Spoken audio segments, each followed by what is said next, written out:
만나면 좋은 친구 MBC.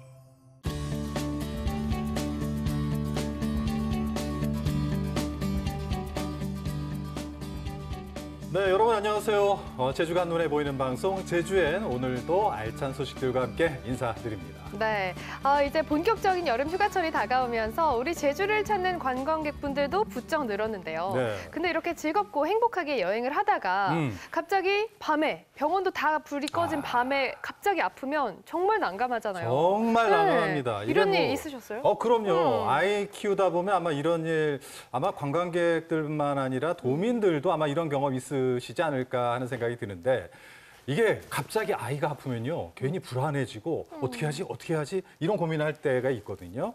약국을 먼저 찾게 되는 경우가 있는데 이런 불편을 덜기 위해서 생긴 게 바로 공공심야 약국입니다. 아마 들어보신 분도 계실 텐데 이 공공심야 약국이라는 게 야간 전용 약국이거든요. 근데 읍면동별로 시간대가 이용 시간대가 조금은 다르지만 밤 11시 전후로 이용이 가능하다고 하니까 이런 정보는 꼭 확인해 두시는 게 좋을 것 같습니다. 그러게요. 사실 누구나 정말 남녀노소 상황 가리지 않고서 갑자기 또 아플 수가 있잖아요. 네. 그럴 때 당황하지 않도록 이 공공심야약국, 내 주변에 어디에 있는지 미리 좀 확인해 두는 거 좋을 것 같습니다. 네, 제일 중요한 거는 네. 아프지 않는 게 맞아요. 제일 그게 중요합니다. 제일 중요해요. 네.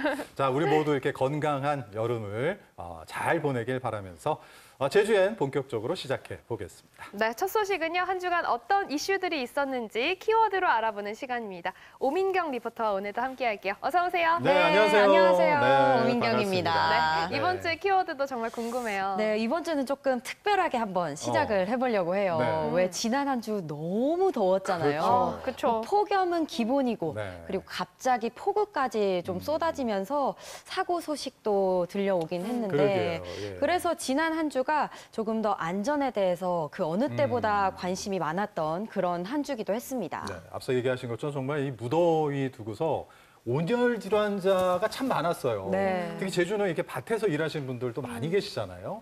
그리고 이제 이 물놀이 때문에 물놀이 사고도 좀 이어지고 그런 소식들이 좀 있었어요. 맞아요. 그리고 또 바로 지난 주말에는 또 다른 지역에서 폭우로 인해서 정말 큰 또 사고들, 인명 피해까지 있었잖아요. 맞아요. 이럴 때 또 우리를 위해서 정말 묵묵하게 애써주시는 분들이 계신데 네. 바로 119 제주 소방안전본부입니다. 이번에는 제가 이들이 지키고 있는 그 안전의 현장을 한번 직접 다녀왔거든요. 지금 화면으로 함께 만나보시죠.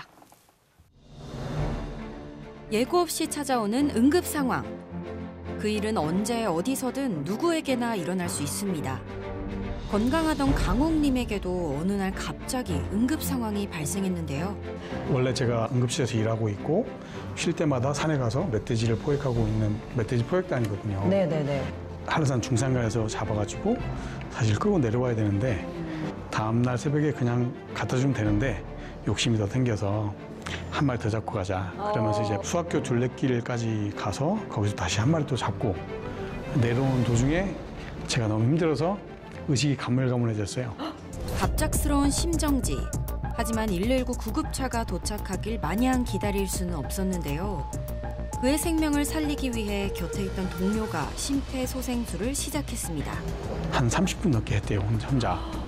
너무 힘들어 자기도 죽을 것 같았대요. 나중에 얘기하는 거 물어보니까. 근데 그 상황에서 열심히 누르다 보면 얼굴색이 좀 돌아오고 안 누르면 다시 또 시커머져서 어떻게든 해야 되겠다 하면서 그러니까 너무 힘들어도 했다 하더라고. 혼신의 힘으로 이어간 동료의 심폐소생술에 곧바로 도착한 119 구급대의 신속한 응급처치, 그리고 이어진 헬기 수송까지 모두의 침착한 대응과 헌신, 그것이 한 생명을 살린 기적이 되었습니다. 그 여러 가지 상황들 중에서 한 가지라도 펑크 났으면은 제가 살아 돌아오지 못했을 거라 생각되거든요. 그렇죠. 이러한 것들이 딱딱 들어맞아가지고 어쨌든 제가 이 시간에 다시 여기서 이런 인터뷰도 할 수 있고 다시 환자 살리는 응급학과 선생님으로서 역할을 계속 하고 있습니다. 정말 다행이에요, 정말로. 예고 없는 위기 속에서 단 한 사람이라도 더 살리기 위해 노력하는 제주소방안전본부. 제주소방안전본부는 오늘도 제주도민들의 안전을 위해 밤낮 없는 현장에서 구슬땀을 흘리고 있는데요. 제주도에서도 도민의 생명과 안전을 최우선으로 두고 안전문화 확산을 위해 지속적인 관심과 노력을 이어가고 있습니다. 연일 이어지는 무더위 속에 도민들의 건강과 안전이 더욱 걱정되는 요즘. 온열 질환으로 인한 119 신고 건수도 계속해서 늘고 있는 상황이라고 하는데요. 어김없이 햇볕이 쨍쨍 내리쬐던 어느 날, 무거운 장비 짊어지고 야외 촬영을 나가던 감독님이 쓰러졌습니다. 아이고. 너무 이거 지금- 무더운 날씨 때문에 연출이죠, 지금? 근데 연기가 아주 대단하네요. 네. 핸드폰. 근데 이런 상황은 실제로 발생할 수 있죠. 그렇죠. 네, 여보세요? 네, 네, 환자분 호흡 없는 거예요? 네 없어요. 그러면요, 선생님 환자 하늘 보고 반듯하게 눕혀주시고요. 네, 환자 몸쪽으로 무릎 꿇고 앉으세요. 네.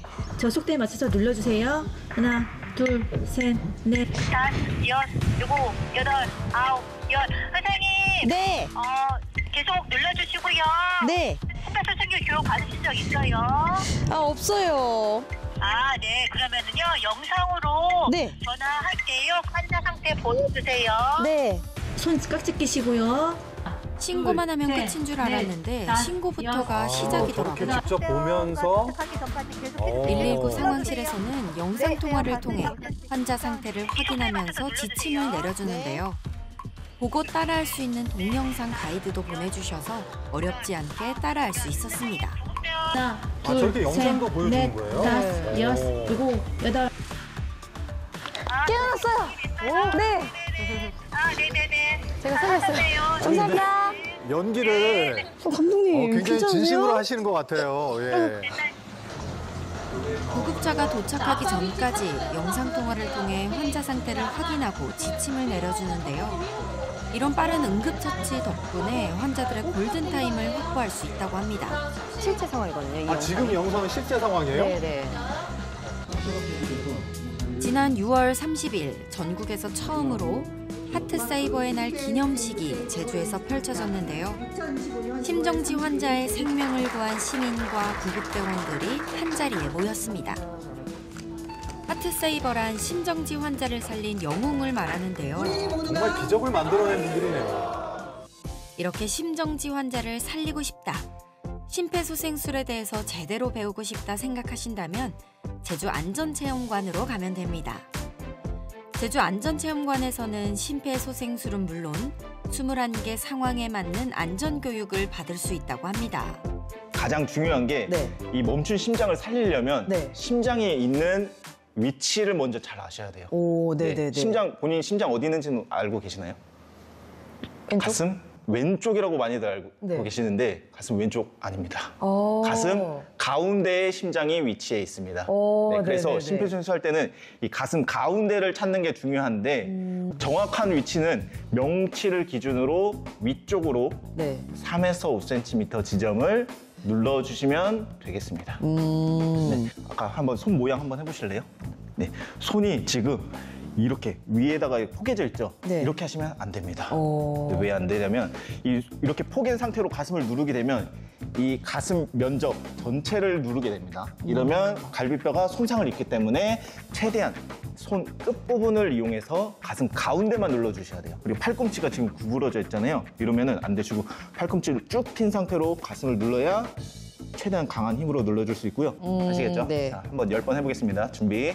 시작. 하나, 둘, 셋, 넷, 다섯, 여섯, 일곱, 여덟, 아홉, 열. 잘하셨습니다. 잘하셨는데 가슴 누를 때마다 빨간 불빛이 어디로 전해지냐면 이 뇌까지 머리까지 전해집니다. 아. 잘하는 분들은요 이마에서 빨간 불빛이 나오게 되는데 지금 불빛이 안 나와요. 관자놀이까지도 못 올라가고 있어요. 네. 그러려면 어떻게 해야 되냐? 더 세게 눌러주셔야 되거든요. 시작. 하나, 둘, 셋, 이제 넷, 오, 다섯, 여섯, 잘하는데요? 일곱, 올라가고 여덟, 있죠. 아홉, 열, 열하나. 저 잘하고 있는 거 맞아요? 너무 잘하시고 있으세요. 너무 잘하시고 있는데 한번 뒤를 한번 바라볼까요? 뒤에 보면은 이런 화면이 보이죠? 혹시 오른쪽에 보면은 전체 압박수라든지 본인이 얼마나 잘하고 못했는지를 이렇게 확인할 수 있는 피드백 시스템이 있습니다. 그래가지고 그럼 저도 한번 해볼 수 있을까요? 지금 바로 해보시겠어요? 네. 네, 알겠습니다. 제가 준비해드릴게요. 오, 아니 네. 근데 이런 심폐소생술도요. 정말 해본 거랑 안 해본 거랑 화가 많이 날 거예요. 네, 그리고 또 애니, 제가 살려줄게요. 저만 믿어요. 화이팅! 저런 시스템이 있으니까 은근 긴장되더라고요. 둘, 셋, 넷, 다섯, 여섯, 일곱, 여덟, 아홉, 열, 하나, 둘. 애니를 살리기 위해 정말 열심히 했는데요. 아, 이게 말처럼 쉽지가 않더라고요. 한 2분 했다고 하는데 저는 2시간 한 줄 알았거든요. 일곱, 여덟, 아홉, 열. 손 바꾸겠습니다. 손 바꾸겠습니다. 맞아요. 그래도 제가 또 누굽니까? 한다면 하는 오민경 아니겠습니까? 결국 애니를 살렸습니다. 아, 지금 피가 도는 거죠? 지금? 제가 애니가 살렸어요. 아우, 너무 잘하셨습니다. 잘했어요, 저? 네, 너무 잘하셨어요. 오늘 2분 정도 심폐소생술 해봤는데 네. 어떠셨어요? 아, 근데 생각보다 네. 힘들어요. 그쵸. 네, 많이 힘들 체력이 거예요. 네. 금방 떨어지더라고요. 맞아요. 손도 아프기도 하고 숨도 많이 찰 거예요. 네, 네. 이럴 때 어떻게 해야 되느냐. 실제 상황에서는 주변에 다른 사람들이 있을 수도 있습니다. 그럴 때는 다른 사람한테 심폐소생술 할 수 있냐 물어보시고 할 수 있다 하면은 교대로 맞아요. 심폐소생술을 계속 지속해 주셔야 되고요. 언제까지 해야 되는지 혹시 알고 계시나요? 이 심폐소생술? 눈을 뜰 때까지 해야 되지 않을까요? 맞아요. 이 사람 의식이 돌아올 때까지 또는 전문 119 구급대원이 도착할 때까지 있는 힘껏 최대한 열심히 해주셔야 이 사람을 살릴 수 있다라고 생각을 하시면 되겠습니다. 아, 네, 알겠습니다. 절대 멈추지 말라고 하더라고요. 그렇죠. 심폐소생술. 연령에 따라 그 방법이 조금씩 다르다는 사실 알고 계셨나요? 아, 이게 연령별로도 심장이 방법이 좀 바로 다른가 위를 보네요. 이렇게 눌러 세게 5, 6cm 몸의 크기가 다르기 눌러주셔야 때문에. 되는 거죠. 오, 맞아, 이거는 맞아. 성인은 이 정도 해야 되겠지만 그보다 작은 체구가 작은 이 소아 같은 경우에 이 두 군데를 누르는 게 좀 말이 안 되잖아요. 그래서 이때는 한 손으로만 눌러도 충분히 심장에는 피가 머리에 간다라는 개념이고 그렇죠. 그다음에 이 영화는 못 걷는 애기들이에요. 이런 영화 같은 경우에는 보시면 두 손가락으로 이렇게만 눌러주셔도 충분히 머리에 피가 간다는 거죠. 너무 세면 또 위험하니까. 그렇죠. 유아는 만 1세까지, 소아는 만 1세부터 7세까지, 그리고 8세부터 성인까지는 성인으로 구분해서 진행해 주시면 되겠습니다. 아, 그럼 그래요? 초등학생 이상은? 저는 이렇게 잡고 지금 보는 심폐소생술은 바로 KBLS 방식인데요. 그 전에 원래 BLS는 미국에서 만드는 교육 과정이고요. 이제 우리나라 교육 과정이 없다 보니 이제 거기 걸 갖다다 쓰게 됐고, 근데 이제 우리나라 심폐소생술 지침이 이제 제정이 돼서 이제 교육 과정이 만들어졌어요. 이제 그게 코리아 BLS인데 지침이 우리나라 보건 사례, 우리 의료법도 틀리고 보건 사항도 틀리기 때문에 우리나라 보건 의료 사항에 맞게끔 이제 만든 게 이제 코리아 BLS가 되는 거고, 예, 근데 미국은 또 미국 내 지침에 따라 되기 때문에 교육 대상 자체도 틀리고 이제 장비 자체도 틀려요. 네, 그래서 이제 우리나라는 우리나라 KBLS를 하는 게 맞다라고 해서 우리가 다시 재차 인증을 받게 된 겁니다. 아무래도 미국과 우리나라는 의료 체계도 다르고 체형과 생활 환경도 다르기 때문에 심폐소생술 교육 역시 우리 실정에 맞게 조정할 필요가 있는데요. 그래서 제주 소방안전본부는 더 많은 도민이 쉽게 배우고 바로 실천할 수 있도록 한국형 심폐소생술 KBLS를 도입해 운영하고 있습니다. 그래서 마을마다 찾아가서 심폐소생술 하는 방법을 알려주는 것뿐 아니라 이동 안전체험 차량을 통해 재난안전훈련까지 펼치고 있답니다. 소방안전본부에서 도민들의 안전을 위해 하고 있는 사업은 이것뿐만이 아닙니다. 골든타임을 확보하기 위해 진행되고 있는 사업, 바로 안심콜 서비스입니다. 안심콜이 뭐냐면 이제 그 안심콜 사이트에 본인의 정보를 입력을 하는 거예요. 네네. 입력을 해서 본인이 어떤 지병을 갖고 있고 원래 다니는 병원이 어디고 그다음 거기 안에 또 혈액형도 넣을 수가 있거든요. 아시다시피 골든타임이란 게 그 뇌경색이나 뭐 심장질환도 있지만 네. 뭐 사고가 나서 크게 다쳤을 경우에도 수술방으로 얼마나 빨리 들어가냐 또 환자 생명을 좌우하는 일인데 크게 다치면 본인이 119를 누를 버튼 누를 힘밖에 없는 경우가 있거든요. 그런 경우에도 그 정보가 저희한테 전부 다 넘어와서 저희가 출동하면서 그 환자분에 대한 정보를 가지고 환자분 데리고 병원을 가서 그 정보를 고스란히 줄 수가 있습니다. 현장 대응이 훨씬 빠르고 정확해지는 안심콜 서비스. 인터넷이나 가까운 소방서에서 신청이 가능한데요. 본인뿐만 아니라 보호자가 대리 신청도 가능하다고 합니다. 언제나 가장 가까운 곳에서 우리의 안전을 지켜주는 119. 하지만 모든 상황에 119에 전화를 걸면 안 됩니다. 비응급 상황에서는 119 신고를 자제해야 되는데요. 첫 번째 사례로는 저희가 하수구에 키나 아니면 핸드폰이 빠져 있을 경우에 신고하시는 분들이 많으세요. 그래서 그럴 때는 저희가 도움을 드릴 수 없기 때문에 좀 자제해 주시면 좋을 것 같고 그리고 조금 황당했던 사례로는 헤어 드라이기에 머리가 끼어 있다라고 신고하신 분들도 계세요. 주말 같은 경우에는 주치자분들도 많이 신고를 해주고 계세요. 그래서 너무 술을 많이 드셔서 집을 찾을 수 없다, 집을 찾아달라라고 도움 요청하시는 경우가 있는데 그럴 때는 119 신고를 좀 자제해 주시면 좋을 것 같습니다. 오늘도 보이지 않는 곳에서 도민의 안전을 위해 한 걸음 먼저 움직이고 있는 제주소방안전본부. 작은 실천 하나가 소중한 생명을 지킬 수 있습니다. 안전한 제주, 우리 모두 함께 만들어가요. 자, 오늘 화면 보다 보니까요. 정말 위급한 상황에서 우리가 꼭 알아야 될 그런 정보들을, 알찬 정보들을 듬뿍 담아오셨네요. 맞아요. 저는 무엇보다 너무 놀라고 또 유용하다고 생각했던 게 영상통화로 알려주는 거. 진짜 획기적인 것 같아요. 사실 이게 머리로 또 알고 있고 내가 알고 있더라도 그 상황이 되면 너무 놀라서 방법도 까먹을 것 같거든요. 근데 이렇게 영상을 띄워주니까 따라하면 되는 거잖아요.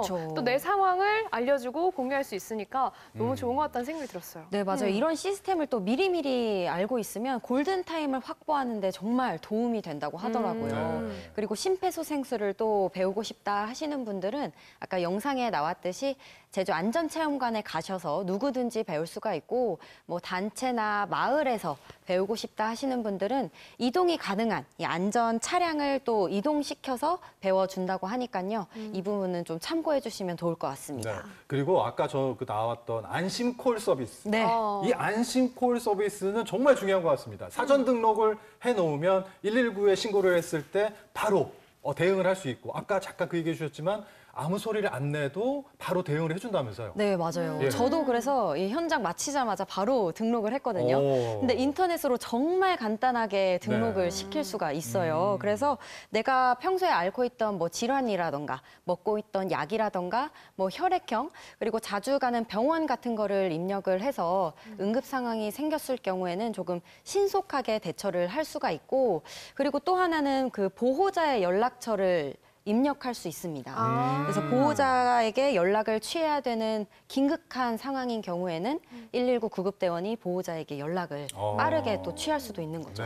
이런 건 정말 주변에 우리 가족들 그리고 좀 어르신분들한테 알려드리면 너무 유용할 것 같고 이렇게 보호자한테 바로 연락이 간다는 것도 상당히 좋네요. 네, 맞아요. 이 의식이 없는 환자의 경우에는 가끔은 보호자 동의가 있어야만 치료가 시작되는 경우들이 종종 있다고 하니까 근데 이 보호자를 찾는 게 생각보다 쉽지 않다고 하더라고요. 하지만 안심콜에 이렇게 보호자 번호를 등록을 해두면 신고 접수가 가는 즉시 보호자에게 연락이 가기 때문에 119에서도 좀 신속하게 빠른 대처나 판단을 할 수 있습니다.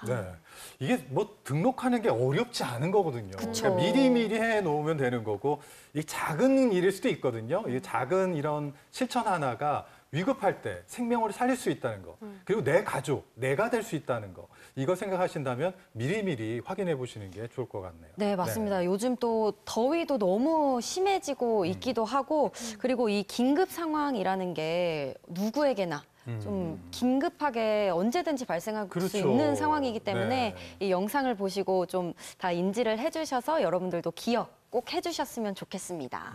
그러게요. 무엇보다 오늘 또 영상을 보고 나니까 우리가 감사해야 할 사람이 또 떠올랐어요. 우리들의 안전을 위해서 언제나 고군분투하고 있는 제주 소방안전본부 여러분들께도 정말 진심으로 감사의 말씀을 이 자리를 빌어서 다시 한번 또 전하고 싶네요. 자, 오늘도 안전을 위해 꼭 알아야 하는 유용한 정보 소개해 주신 민경 씨 수고 많으셨어요. 네, 수고하셨습니다. 네, 감사합니다.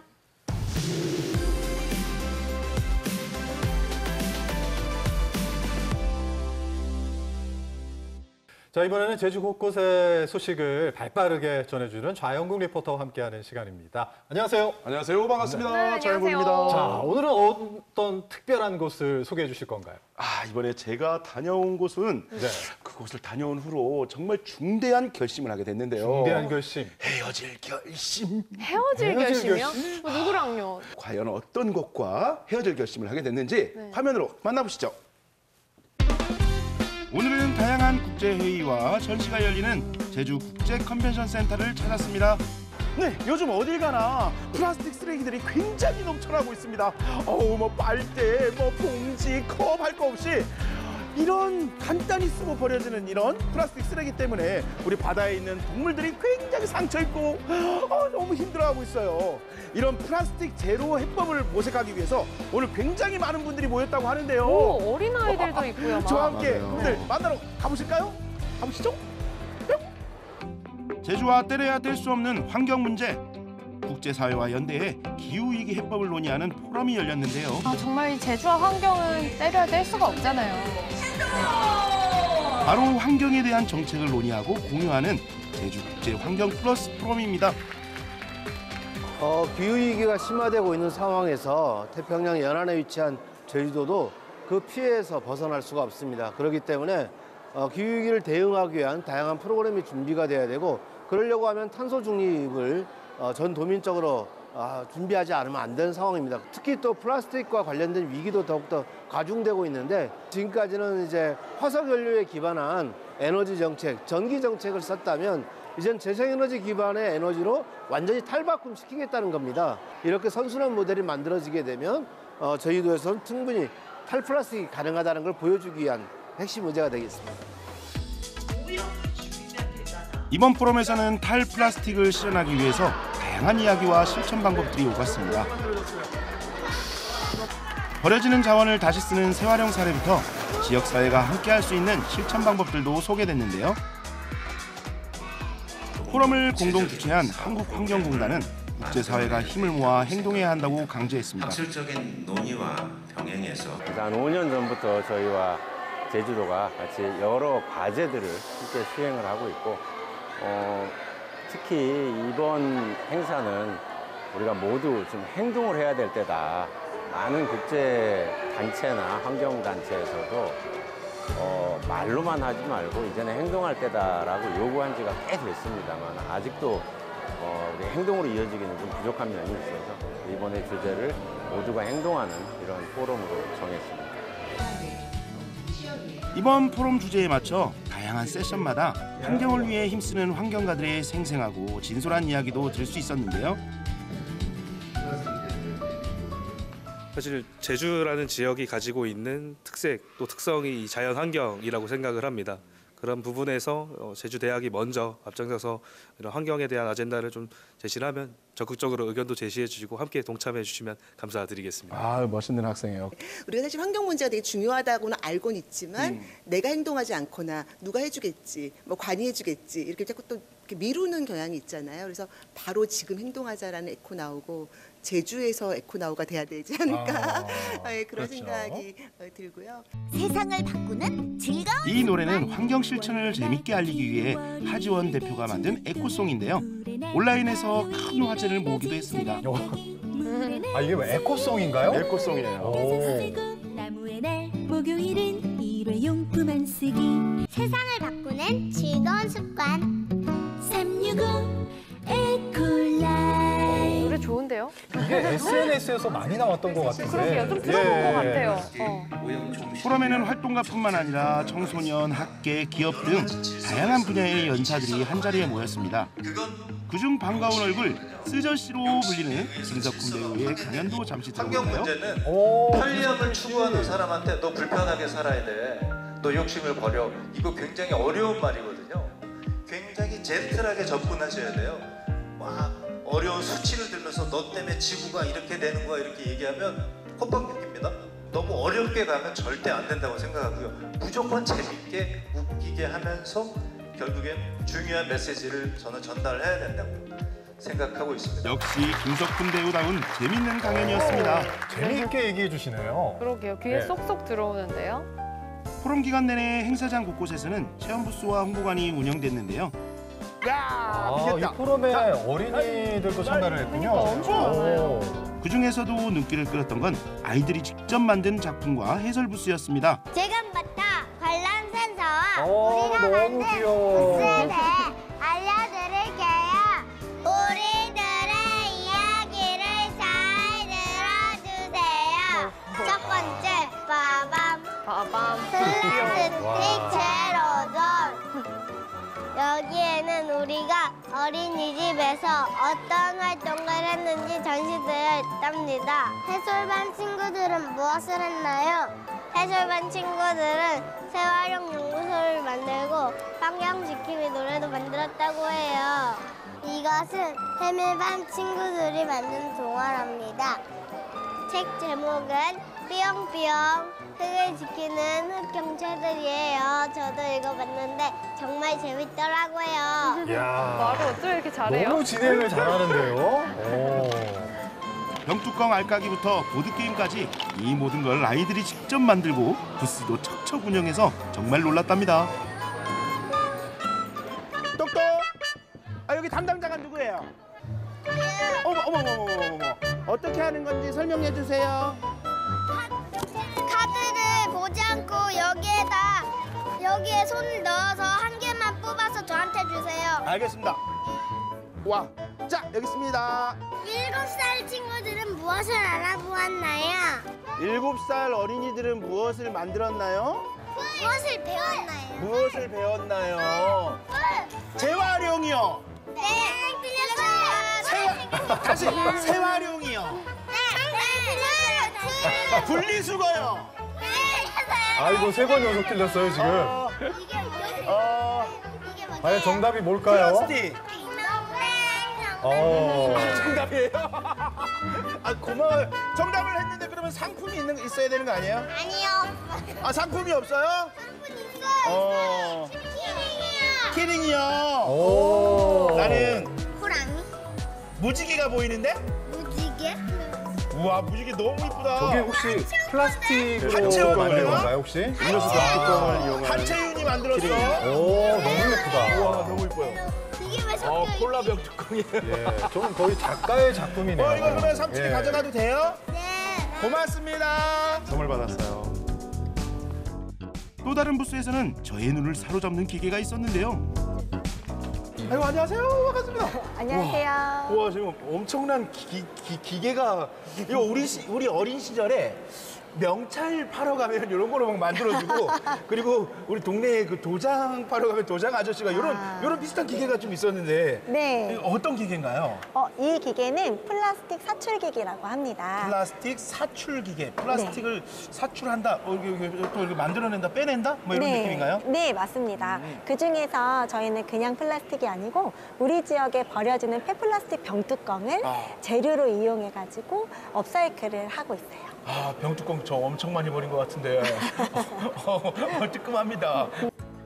버려진 벽뚜껑들을 잘게 잘라 기계에 넣어 압축을 시키면 하나의 예술 작품으로 바뀐답니다. 쫙 들어주면 이런 재료를 넣어서 정말 이런 반죽이 돼서 이렇게 붕어빵처럼 너무 신기한데요? 이쁜 애가 나왔어요. 버려지는 자원도 예쁘게 사용할 수 있다는 걸 전하는 사회환경교육기관이자 예비사회적기관. 그렇습니다. 와, 신기하네요 진짜. 버려진 플라스틱의 변신, 정말 새로운 발견이었습니다. 폐플라스틱 키링 만들기부터 커피박 비누, 나무 팔찌 만들기 등 재활용 소재를 활용한 다양한 체험들이 진행됐는데요. 요즘에는 재활용이라는 표현을 안 쓰고 새활용이라는 표현으로 환경 캠페인이 진행이 되더라고요. 이런 활동들은 아이들이 환경에 관심을 갖고 자연스럽게 실천할 수 있는 좋은 계기가 되었습니다. 부스를 즐기는 사이 포럼은 막바지를 향해 가고 있었는데요. 마지막 세션인 제주 청년 환경 포럼이 이어졌습니다. 그러면 오늘 발표는 어떤 내용이었나요? 이제 오늘은 제주도에서 하고 있는 환경 포럼이니만큼 이제 제주도와 대학의 탄소 중립과 탈플라스틱 관련된 역할과 방향성에 대해서 이제 주로 논의를 했습니다. 그러니까 대학생들은 또 대학생들에 맞는 수준에서 네, 그렇죠. 예, 또 저런 포럼에 참가해서 또 발표도 하고 저는 바이오 시스템 공학과라고 농업 쪽과 관련 있는 전공을 하고 있습니다. 그래서 플라스틱과 1차적으로 관계가 없어 보일 수도 있지만 농업에서도 다양한 폐기물이 나오고 있고 또한 농업에서 많이 개선되어야 할 부분들이 환경적으로 있기 때문에 조금 전공에서의 관심과 지금 이렇게 플라스틱 제로와 같은 다양한 관심을 가지면서 환경 동아리 활동을 하고 있습니다. 여러분 앞으로 10년, 20년 후 이 두 분 잘 봐주셔야 돼요. 10년, 20년 후에 어떻게 박사가 돼가지고 노벨상을 받을지도 모를 것 같은 응원하겠습니다. 오, 기억해야겠네요. 화이팅! 생각만 해도 교수님도 기분 잘 좋네요. 봐주세요. 너무 감사합니다. 기후위기 시대, 이제는 말보다 실천이 필요한 때입니다. 제주에서 열린 이번 포럼은 시대와 국경을 넘어 환경을 위한 행동이 모인 자리였는데요. 우리도 오늘부터 플라스틱을 조금 덜 쓰고 내 자리에서 지구를 지켜보면 어떨까요?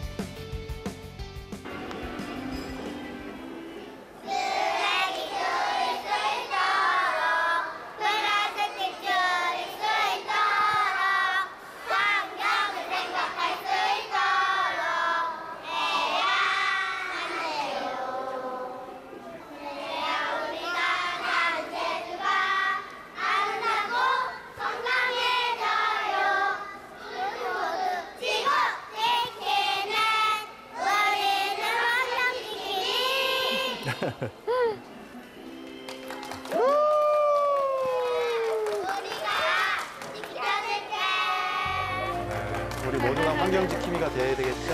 네. 네, 너무 귀엽네요. 아, 네. 과연 무엇과 헤어질 결심을 한 걸까 엄청 궁금했는데 그게 플라스틱과의 이별 선언이었나요? 네, 맞습니다. 이번 환경 포럼을 다녀오고 나서 네. 플라스틱과 헤어질 결심을 하게 됐는데요. 네. 아, 우리가 또 굉장히 또 편하다 보니까 플라스틱을 막 쓰게 됐잖아요. 그쵸, 맞아요. 그런데 또 우리 아이들이 또 환경에 관련된 또 작품을 또 만들고 설명을 해주다 보니까 아, 저도 좀 반성하게 되고 아, 너무 기특하더라고요. 이렇게 또 선물 받은 키링. 아까 그 새활용 네, 키링 맞습니다. 너무 네, 예뻐요. 색깔도 너무 예쁘다. 그래서 예. 병뚜껑을 이용하고 새로 만들고 우리 상괭이 네. 키링 너무 이뻤습니다. 진짜 예쁘다. 어찌됐든 이 환경에 대한 생각을 하면서 아마 자연구 리포터도 그 자리에 가서 반성도 하고 엄청 했죠. 엄청 예, 반성. 아마 그런 시간이 됐을 것 같은데 저도 마찬가지거든요. 근데 아까 저는 화면에 나온 것 중에 에코송. 에코송. 야, 너무 좋죠. 이거 정말 아이디어가 좋고 SNS에 찾아보면 나오죠. 맞습니다. 예, 그 중에 하나라도 하루에 한 가지씩이라도 실천을 하면 생활에 변화가 있을 것 같아요. 그렇죠. 예. 우리가 실천하는 게 제일 중요해요. 그런 의미에서 에코송 제가 한번 가능해요? 한번 해볼까요? 오. 요즘에 노래를 너무 많이 부르는 것 같아요. 네네. 하나, 둘, 셋, 넷. 월요일엔 대중교통을 이용하기, 화요일은 에너지 절약하기, 수요일엔 아껴서 쓰고, 목요일엔 일회용품을 쓰고. 네? 일회용품 안 쓰고 아니에요? 제가 좀 실수했네요. 네. 절대 방송 중에 뭘 드신 게 아닙니다. 아, 예. 지금 부끄러워서 그러신 거예요. 부끄러워서. 부끄러웠어요. 예, 아 근데 부끄러워서. 아까 그 영상에선 되게 감미롭게 들렸는데 뭔가 네. 음이 이렇게 일정하네요. 부르기 오히려 쉬워 보여서. 그래요. 네. 부끄러움에 취했어요, 지금. 좋았다, 우리 아이들한테 좋았다. 좀 더 배워왔어야 되는데 좀 실수가 많았습니다. 아니, 우리 완전- 아이들한테 죄송하네요. 홍보대사가 다 된 것 같아요. 탈플라스틱 홍보대사. 네, 아유 감사합니다. 그리고 우리 이번에 또 평소에 또 검소한 소비를 또 실천하는 우리 또 쓰저 씨, 또 쓰레기 줍는 아저씨, 우리 또 김석훈 씨. 네네. 실제로 보니까 너무 설렜는데요. 말씀도 되게 재밌게 맞아요. 하시던데요? 강연도 너무 재밌게 하셔가지고 그때부터 저도 생각했어요. 저도 이 자선생도 오늘부터 쓰저 씨가 또 대보기로 저도 한번 검소한 또 문화를 또 실천해 보도록 하겠습니다. 그래요. 이게 우리가 말로 끝나는 게 아니라 이렇게 화면 보고 끝나는 게 아니라 오늘 본 내용, 오늘 들은 내용을 한 가지씩이라도 실천하는 거. 바로 그게 제일 중요하다는 거. 맞습니다. 오늘 아마 자연국 씨가 그런 의미에서 이 프로그램을 또 준비해 주신 게 아닌가라는 생각이 드네요. 알겠습니다. 고생하셨습니다. 실천하겠습니다. 네, 노래는 꼭 연습 한번 다시 하세요. 월요일엔 대중교통 이용하기. 감사합니다. 네, 수고하셨습니다.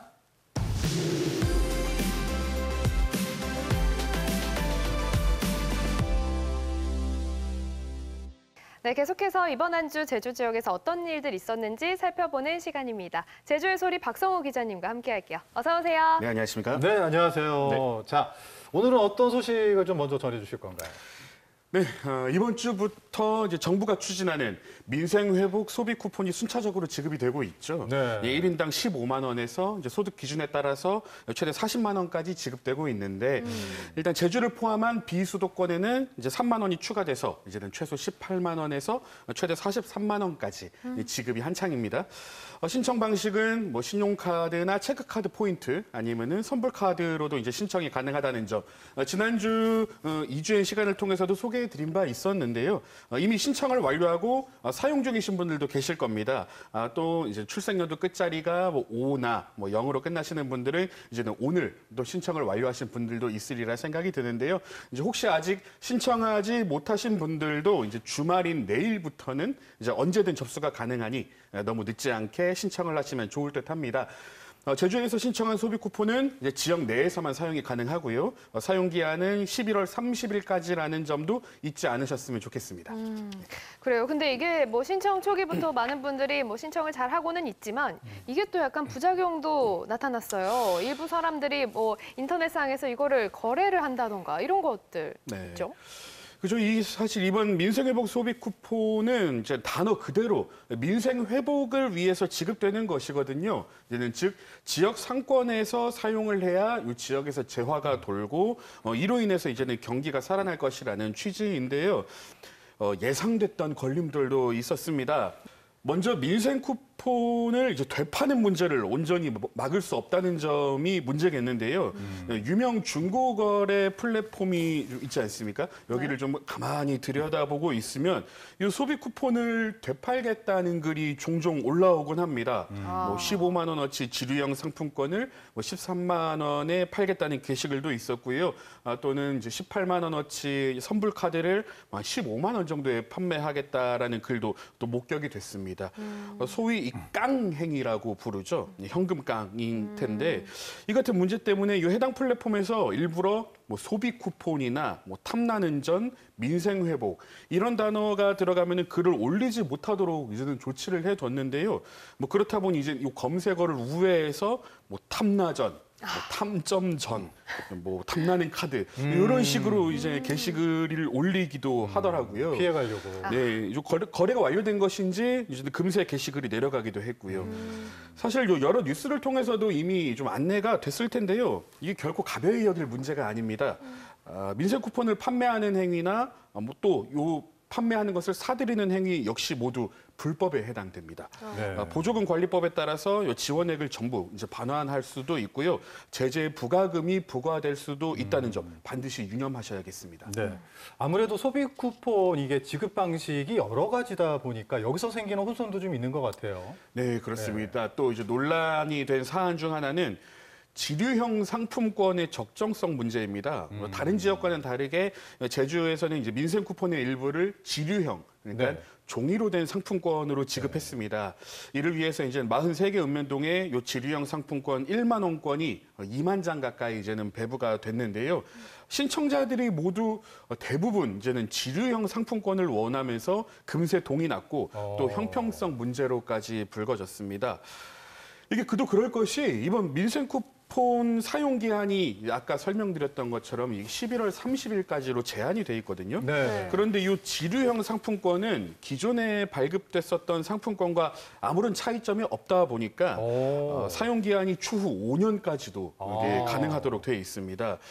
이 지류형 상품권은 이제 하나로마트와 같이 이제는 기존 소비 쿠폰으로는 제한됐었던 곳에서도 사용할 수 있다는 이점을 가지고 있기도 하고요. 또 나쁜 마음을 먹자면은 아까 앞서 말씀드렸었던 것처럼 요 현금깡을 하기에도 상품권이 훨씬 더 유리한 측면이 있겠죠. 그러다 보니 요 금세 재고량이 동이 났고 민원인들의 불평, 불만도 속출했던 것으로 전해졌습니다. 굳이 요 지류형 상품권을 지급 방식을 선택했어야 되냐라는 지적도 나오고 있고요. 아마 연말에 진행될 2차 지급에서는 좀 변화가 있을지는 좀 주목해 봐야겠습니다. 네, 이게 좀 좋은 취지로 시작이 된 만큼 다음 지급 때는 이런 혼선이 좀 줄어서 문제가 잘 보완돼서 실질적인 정말 민생 회복으로 잘 이어질 수 있기를 기대를 해보겠습니다. 네, 다음 소식은 어떤 건가요? 네, 우리 제주 곳곳에서 민속 오일 시장을 찾아볼 수 있죠. 이 중 네. 대표적인 곳이라고 대표적인 오일장을 꼽으라고 한다면은 지금 제주시 도두동에 위치한 제주 민속 오일 시장을 꼽을 수 있을 텐데요. 이 오일장을 찾는 것은 물론 뭐 가격 경쟁성의 측면에서도 좀 고려 사항이겠지만요. 요즘에는 이 전통시장 분위기를 즐기기 위해서 좀 하나의 일종의 관광지 개념의 역할을 하기도 하는데요. 이 오일장이 너무 제주시 서쪽으로 치우친 것이 아니냐라는 목소리도 적지는 않았습니다. 그래서 이제 제주시가 제주연구원에 동북권 민속 오일시장 조성을 위한 타당성 검토 용역을 의뢰했고 최근 결과물을 받아봤는데요. 뭐 결론부터 말씀드리자면 마냥 쉽지만은 않은 과제일 듯합니다.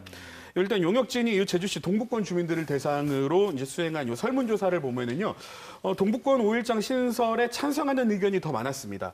전체 응답자의 한 57% 정도가 이제 긍정적인 의사를 보였고요. 이제 혹시 신설하게 된다면 어디가 좋겠느냐라는 질문에는 조천읍이라는 응답이 좀 상대적으로 많았던 것으로 나왔더라고요. 또 용역진이 제안한 후보지 역시도 조천읍 2곳과 또 구좌읍 1곳을 선정하기도 했고요. 근데 이렇게 새로운 오일장이 조성이 된다고 하면 사실 좋은 점도 있겠지만 이게 과연 모든 분들이 다 만족할 수 있을까라는 생각도 들긴 해요. 왜냐하면 기존의 오일시장도 있기 때문에 이런 부분에 대한 우려도 있을 것 같은데 어떤가요? 네, 아까 쉽지 않은 과제라고 말씀드렸었던 것도 딱 그 부분인데요. 네. 지금 이제 용역진 같은 경우는 신규 오일장이 조성이 되면은 연간 200만 명이 넘는 이제는 고객들이 찾아올 것이라고 낙관적인 전망을 펴기도 했습니다. 그런데 이제는 왜 어렵겠는지를 따져보면 이제는 기존 상권과 너무 중첩된다는 우려가 컸습니다. 이미 후보지 인근에 함덕 오일장이나 뭐 세화 오일장 같은 이제 기존의 오일 시장이 운영 중에 있다 보니까 이 상인들의 반대를 어떻게 무마시킬지가 선결돼야 한다는 점입니다. 아무래도 이제는 줄어드는 인구 구조 역시도 고려 사항이 돼야 될 테고요. 또 이제 사업 추진을 위한 이게 진행이 돼야 된다면 지방비로 예산을 확보해야 될 텐데 그 부담 역시 클 것으로 좀 예상은 되고 있습니다. 결국 이 용역은 진행이 됐지만 사업이 탄력을 받을 수 있을지는 좀 미지수고요. 제주시 역시 추가적인 절차를 진행하지는 않고 있다고 밝히고 있습니다. 기대가 참 크기도 한데 그 큰 만큼 해결해야 할 과제들도 좀 남아 있는 것 같네요. 앞으로 어떻게 진행이 되는지 관심 가지고 지켜봐야 할 것 같고요. 다음 소식도 들어볼까요? 네, 마지막 소식인데요. 마지막 소식은 한라산 국립공원의 주차장 이용료가 인상됩니다. 탐방객이 늘어나다 보니 뭐 한라산 등산로의 입구가 이제 언제나 주차난이 굉장히 고질적인 문제였고 또 그 정도도 굉장히 심해져서 사실 뭐 주차료를 인상하는 게 좀 진작에 예견돼 온 조치이기는 했는데요. 그런데 그 인상폭이 만만치가 않습니다. 이전에는 정해진 금액만 납부하면은 하루 동안 이제 정액제 형태로 좀 이용할 수 있었는데 앞으로는 이용 시간에 따라서 이제 요금이 차등 부과됩니다. 액수로 환산을 하면은요.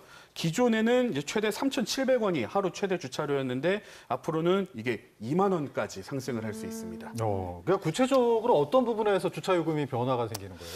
네, 좀 세부적으로 보면은요. 네. 기존에는 이제 경차는 하루에 1,000원, 승용차는 하루에 1,800원, 승합차는 3,000원, 버스나 화물차는 이제는 3,700원 이렇게 하루에 내는 요금이 정액제로 정해져 있었습니다. 여기서 이제 바뀌는 주차 요금을 보면요, 승용차의 경우에는 이제 최초 1시간 이내에는 1,000원이고요. 1시간을 초과한 이후부터는 20분당 500원이 가산이 됩니다. 이렇게만 보면 그렇게 큰 금액이 아니기는 할 텐데 이게 9시간 이상 주차를 하게 되면 하루 최대 주차료는 이제는 13,000원까지 이제 오르게 됩니다. 뭐 중대형 차량 같은 경우는 이제 기본 요금 2,000원에 이제 하루 최대 2만 원까지 이제 올라갈 수 있는 거고요. 또 이제 65세 이상에게 적용됐었던 주차 요금 면제 혜택도 형평성 차원에서 일단 사라질 예정입니다. 의견이 갈릴 수밖에 없겠죠. 이제는 너무 부담이 과하다는 우려가 있는 반면에 또 쾌적한 탐방 환경을 위해서는 좀 어쩔 수 없다는 의견도 좀 맞서고도 있습니다. 일단 개정되는 기준은 조례규칙 심의회를 거쳐서 내년 1월 중 시행될 예정이고요. 입법 예고 기간 중에는 뭐 제주도 홈페이지나 한라산 국립공원 관리소를 통해서 관련된 의견을 개진할 수 있다는 점도 참고하실 수 있겠네요. 네. 사실 이게 한라산 정말 한번 올라갔다 오려면 꽤 많은 시간이 필요하잖아요. 그래서 거의 하루 동안 주차를 해놓는 게 일반적일 텐데 괜히 공정한 요금 체계를 명목으로 해서 이 정액제에서 시간제로 바꾸는 거 아니냐 이런 지적이 또 따라올 수밖에 없을 것 같기는 합니다. 아무쪼록 좀 공정한 요금 체계가 잘 마련이 될 수 있기를 바라보겠습니다. 네, 오늘도 좋은 소식 전해주신 제주의 소리 박성호 기자님 수고 많으셨습니다. 네, 감사합니다. 네, 수고하셨습니다.